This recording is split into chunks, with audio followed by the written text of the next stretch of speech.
Bismillah, testing. Bismillah, testing, 1, 2, 3. Okay, I think we are live. Just testing for voice. Is it clear?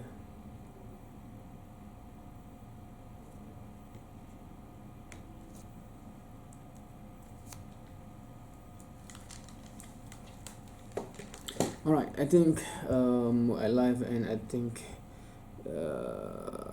my voice can be heard, inshallah. So today we are talking about what happened during Eid, specifically what happened to me during Eid. Oops. So, in case anyone is watching, Assalamualaikum warahmatullahi wabarakatuh, and good greetings. So this is a Muslim's perspective, perspective, not the Muslim perspective. So I'm talking about my perspective on what happened around me and to me, etc. And for this episode, we will talk about what happened in Eid, right? So this is about what happened to me specifically, and we are talking about Eidul Fitr. And yeah, Eid Mubarak to any Muslim out of there. And as you know, this is the Eid season. Of course, in our culture in Malaysia, we have Eid celebration for a month, right? Normally, Eid is the Eid, the day itself, right? After 1 month of Ramadan, we have Eid, like, and in Islam we have 2 days of Eid, Eidul Fitr and Eidul Adha, and basically it's 2 days, right? So it's the day, the first of Shawwal, after a month of fasting in Ramadan.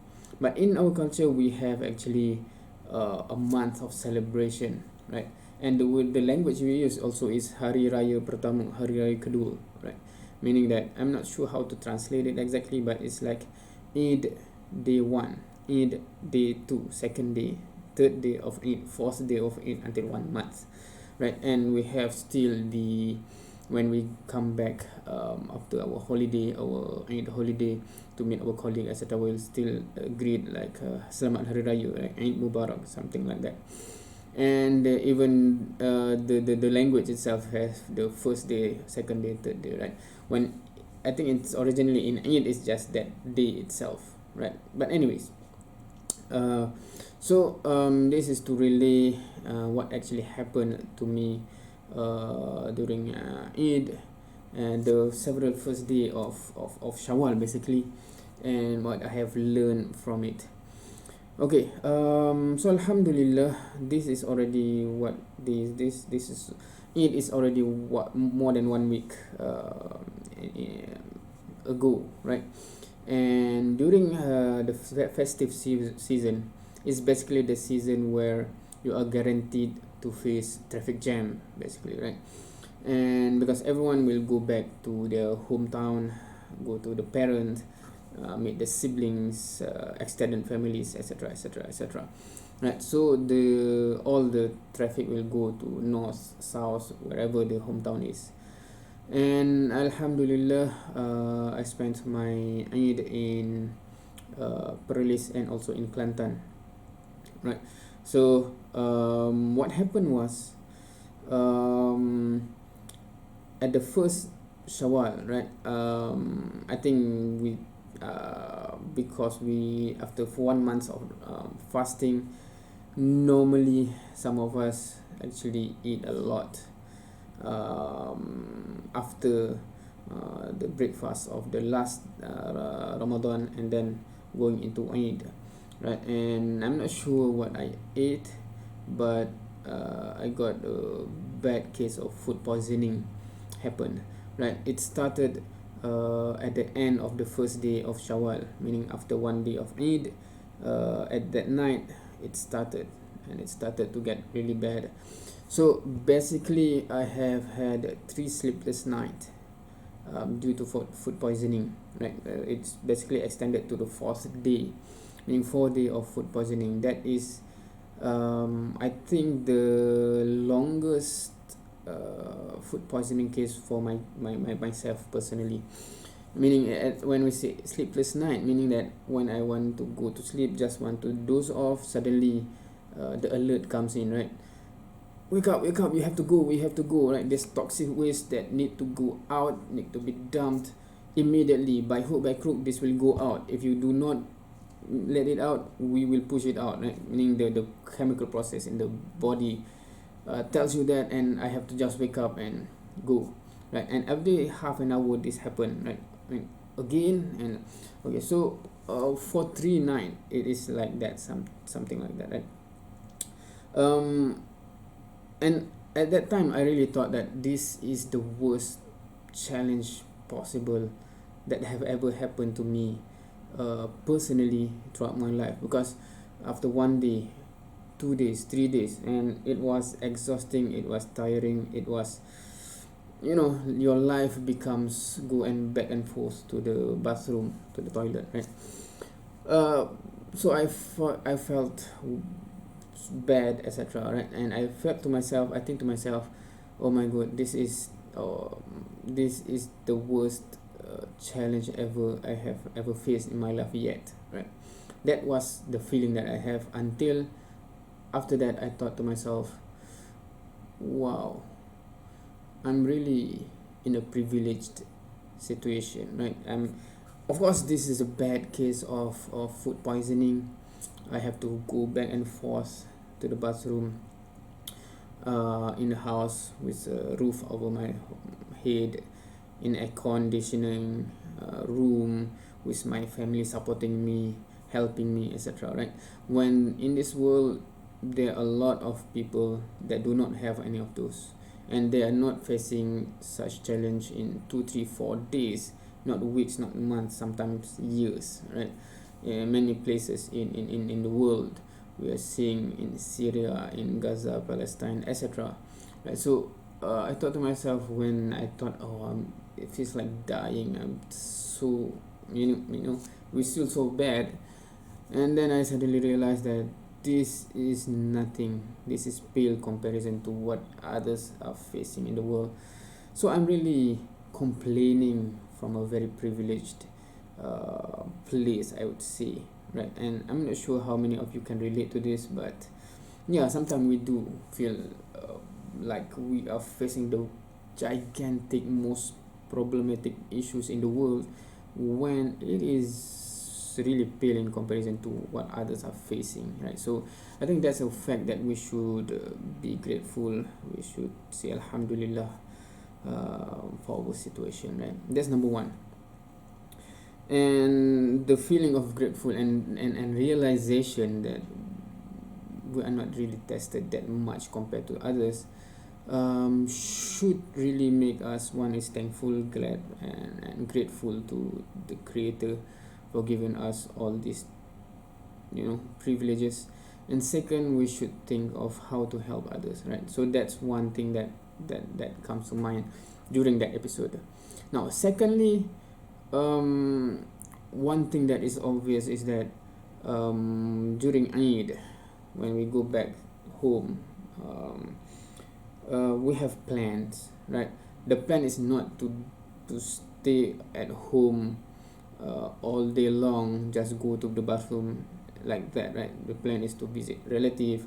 My wife planned to go to Terengganu before we go back home in KL, etc. But the whole plan derailed because of what happened, right? Because it's not possible for me to go out, because at the risk of suddenly alerts, the alert comes in, and the something in you say, we have to go now, the toxic waste is now filled and need to be dumped, and meaning it's just being safe to stay at home. That what I was thinking, right? And yeah, that is the thing, that when it happened, all the plan is go out of the window. New plan, just to recover, and hopefully to recover in time before we have to go back home, because the holiday period is over, right? So that's the second thing that I would like to just elaborate on, that the reflection on that, right? Now we have plan, we have wishes, we have what we want to do, right? um, but there are factors outside of our control that actually also a big factor behind what actually can be done, right? I realized it then, and this is a big reflection on me, for me, right?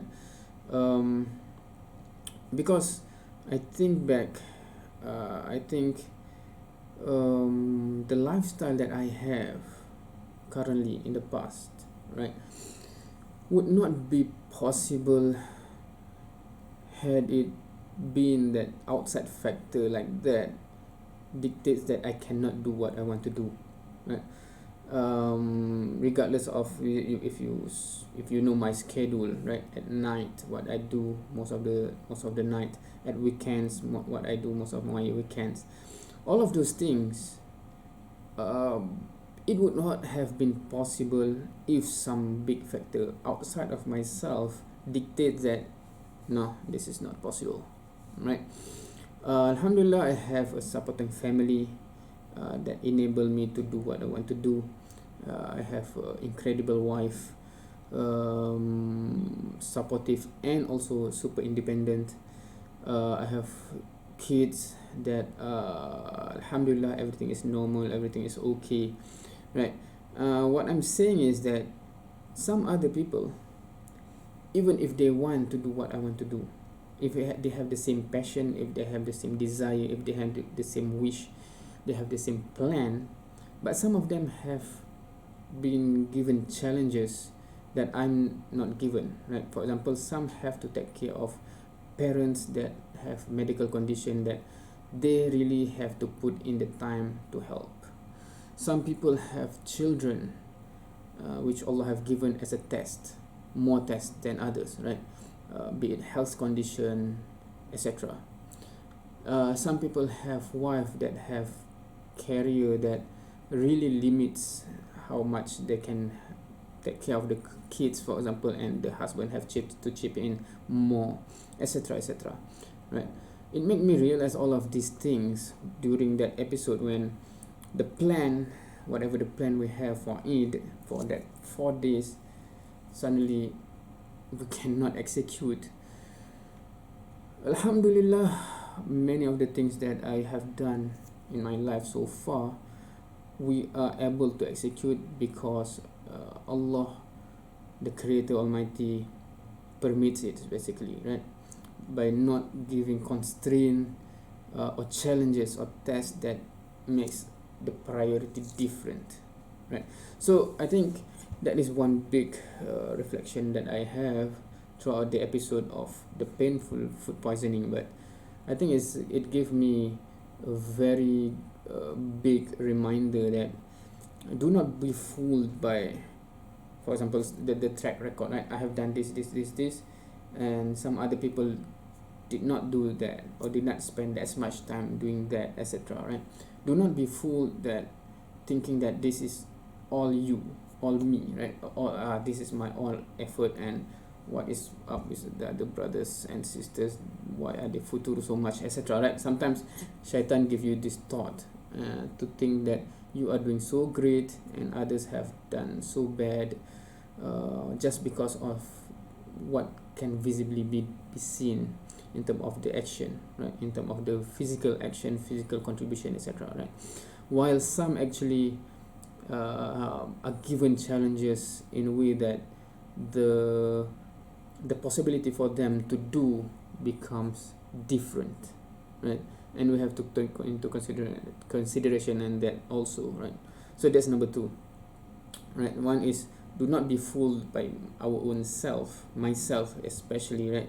To think that I'm so great, I've done so much, if I'm not here I don't know what happened. Sometimes we are tricked by shaitan to think like this, and also to appreciate others that also contribute visually, maybe to a lesser degree, but perhaps they are tested much more in other departments that we do not know of, right? Perhaps for them to contribute that much require much more sacrifice than what I have to sacrifice to do this much, in that particular area, right? So that is the thing that I think a big reflection on myself.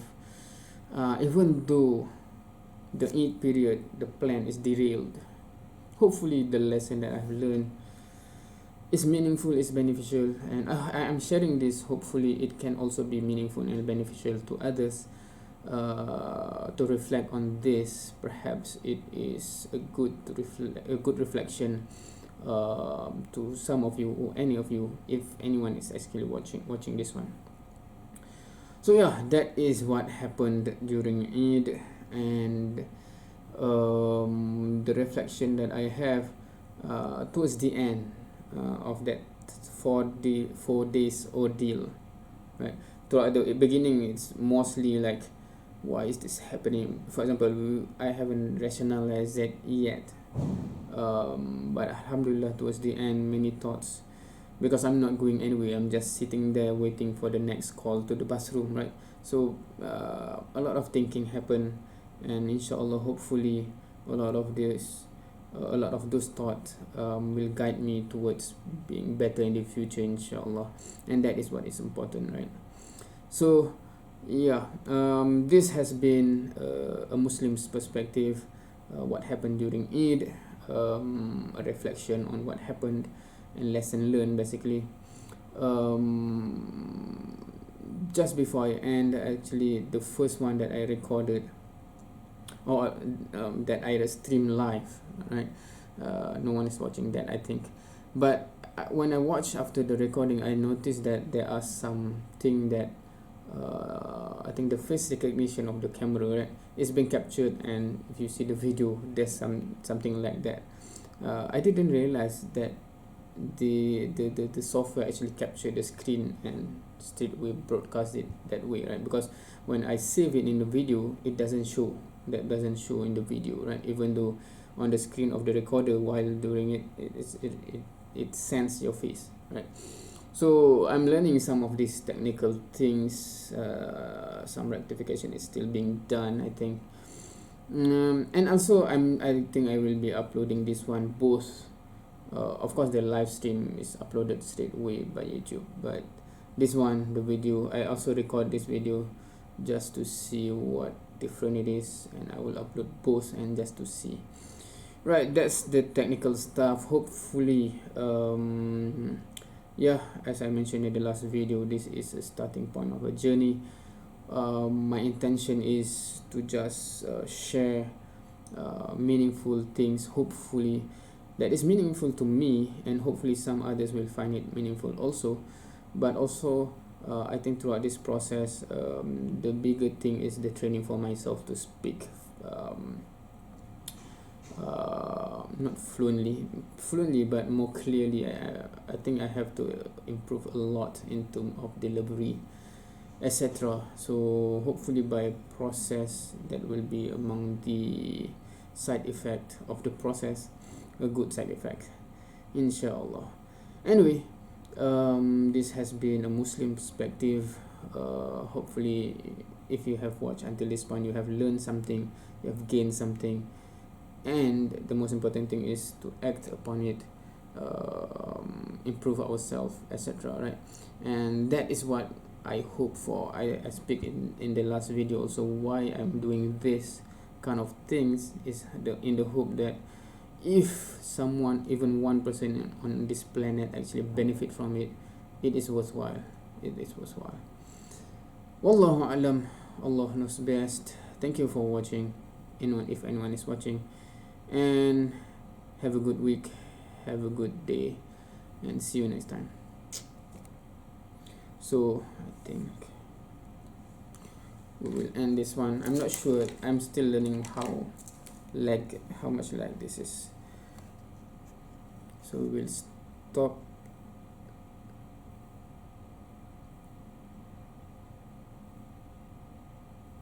So we will stop the recording now.